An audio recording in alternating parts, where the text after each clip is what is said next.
Everyone, welcome to my YouTube channel. आज हम लोग का टॉपिक है 1853 का चार्टर अधिनियम।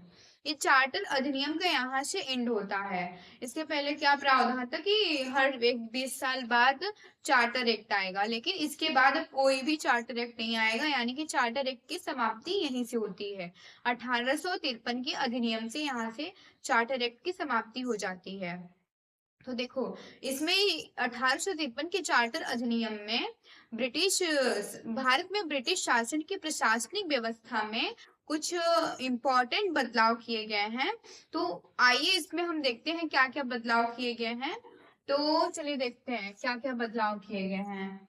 तो सबसे पहला बदलाव है विधायी और प्रशासनिक कार्यों का विभाजन। विधायी और प्रशासनिक कार्यों का विभाजन, यानी कि देखो, सॉरी, विधायी और प्रशासनिक कार्यों का विभाजन। इसको जो विधायी होते हैं और प्रशासनिक कार्यों को सेपरेट कर दिया गया है, इसको अलग कर दिया गया है।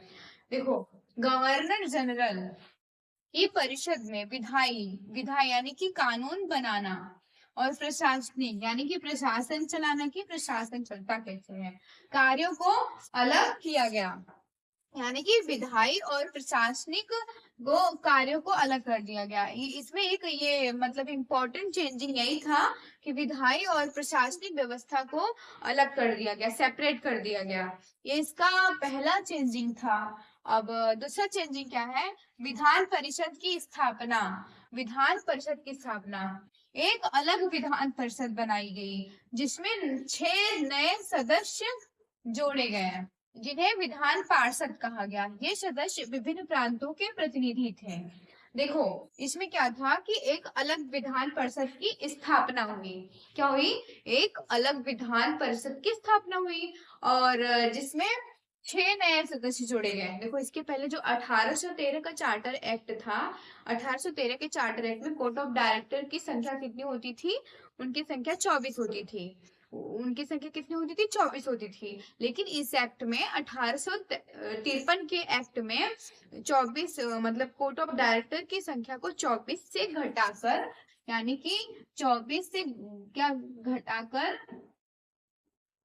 कितना कर दिया गया? 18 कर दिया गया। 18 सदस्य हो गए। 18 सदस्य हो गए हैं।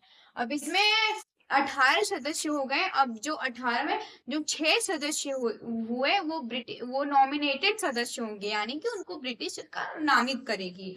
इसमें 6 सदस्य में, और जिनको क्या कहा गया? विधान पार्षद कहा गया। क्या कहा गया? विधान पार्षद। विधान पार्षद कहा गया। एक अलग विधान परिषद बनाई गई जिसमें 6 नए सदस्य जोड़े गए, यानी कि 24 से घटाकर 18 कर दिए गए। कोर्ट ऑफ डायरेक्टर की संख्या को 24 से घटाकर 18 कर दिए गए। और जो जो 6 नए सदस्य जोड़े गए थे, वो नए सदस्य थे, नॉमिनेटेड सदस्य होंगे, उनको ब्रिटिश सरकार नामित मतलब चुनेगी, ब्रिटिश सरकार। तो ये था। ये सदस्य विभिन्न प्रांतों के प्रतिनिधि होंगे, यानी कि देखो, सब अलग अलग मतलब अलग अलग प्रांतों के वो प्रतिनिधि सदस्य होंगे, प्रतिनिधि होंगे। वो अपने अपने राज्य को संभालेंगे। वो अपने राज्य को संभालेंगे, जैसे कि वो अपने राज्य, एक तरीके से राज्य सरकार का काम करेंगे। पहले क्या था कि भारत का गवर्नर जनरल होता था, वही बंगाल प्रेसिडेंसी का भी गवर्नर जनरल होता था। और वो क्या करता था कि भारत में कानून को बनाता था जो सबके लिए लागू होता था। लेकिन मद्रास, बॉम्बे और बंगाल जो गवर्नर जनरल है, इनको सेपरेट कर दिया गया, अलग कर दिया गया। अब ये अपने अपने राज्य में अपना काम करेंगे। इनके जो शक्तियां हैं उनको सबको अलग अलग प्राप्त हो गई। बंगाल को अलग, मद्रास को अलग, बॉम्बे को अलग। तो वो अपने राज्य को संभालेंगे। वो अपने राज्य में एक तरीके से कहें तो राज्य सरकार की तरह काम करेंगे। अब वो राज्य सरकार की तरह काम करेंगे। तो इसमें दूसरी चेंजिंग यही थी। और तीसरा चेंजिंग क्या है? सिविल सेवा में सुधार। Indian civil services, ICS, Indian civil services में सुधार किया गया। तो इसमें क्या किया? सिविल सेवकों की भर्ती के लिए खुली प्रतियोगिता प्रणाली शुरू की गई, जिसमें भारतीयों के लिए सरकारी नौकरियों के दरवाजे खुले। तो इसमें क्या था, सिविल सेवा में सुधार किया गया कि पहले जो इसके पहले क्या था, इस एक्ट के पहले कि जो सिविल सेवा में मतलब वो एग्जाम देना चाहता था तो वो नहीं दे पाता था इंडियन में, जैसे इंडियन लोगों की बात करें तो पहले इंग्लैंड के लोग ही इस परीक्षा में बैठते थे। लेकिन इस एक्ट में इसमें बदलाव किया गया, ये बदलाव किया गया कि अब भारतीय लोगों को भी इस एग्जाम में मतलब परीक्षा देने का मौका मिलेगा। अब भारतीय लोग भी आईएएस बन सकते हैं। इसमें ये चेंजिंग किया गया था। पहले सिर्फ मतलब इंग्लैंड के लोग ही दे सकते थे और भी भारतीय लोगों को मतलब नहीं दे सकते थे, लेकिन इस एक्ट के बाद भारतीय लोगों को भी देने एग्जाम देने का मौका मिला। इंडियन सिविल सर्विसेज में भर्ती होने का भी मौका मिला। तो सबसे पहले जाने कि भारत के प्रथम आईएएस कौन थे। भारत के प्रथम आईएएस कौन थे? सत्येंद्र नाथ टैगोर। सत्येंद्र नाथ टैगोर। सत्येंद्र नाथ टैगोर के थे भारत के प्रथम आईएएस।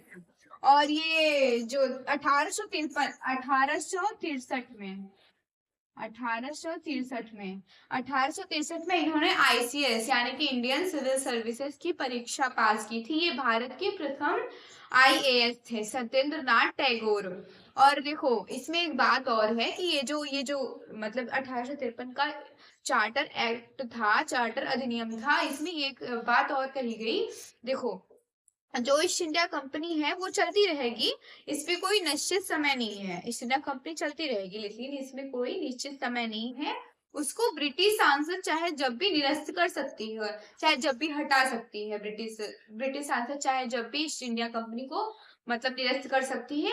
इस एक्ट में ईस्ट इंडिया कंपनी की देखें तो समाप्ति भी हो गई है। ईस्ट इंडिया कंपनी के जितने भी हैं और charter act, east India company का यहाँ इस एक्ट के बाद सब कुछ एंड कर दिया गया है। चार्टर एक्ट का, ईस्ट इंडिया कंपनी का, मतलब वही चार्टर एक्ट में जितने भी थे वो ईस्ट इंडिया कंपनी से ही रिलेटेड थे। अब इसका इस एक्ट में पूरा मतलब इन कर दिया गया है चार्टर एक्ट, अब इसके बाद नहीं आएगा। तो हम लोग पढ़े 1793 का चार्टर एक्ट, 1813 का, 1833 का, 1853 का, ये सब चार्टर एक्ट हम लोग पिछले वीडियो में पढ़ चुके थे। तो आज हम लोग पढ़े 1853 का चार्टर एक्ट। आई होप आप लोग को ये चार्टर एक्ट समझ में आया होगा 1853 का। और ऐसे ही वीडियो देखने के लिए लाइक, सब्सक्राइब एंड शेयर करें और कमेंट करना तो बिल्कुल भी ना भूलें।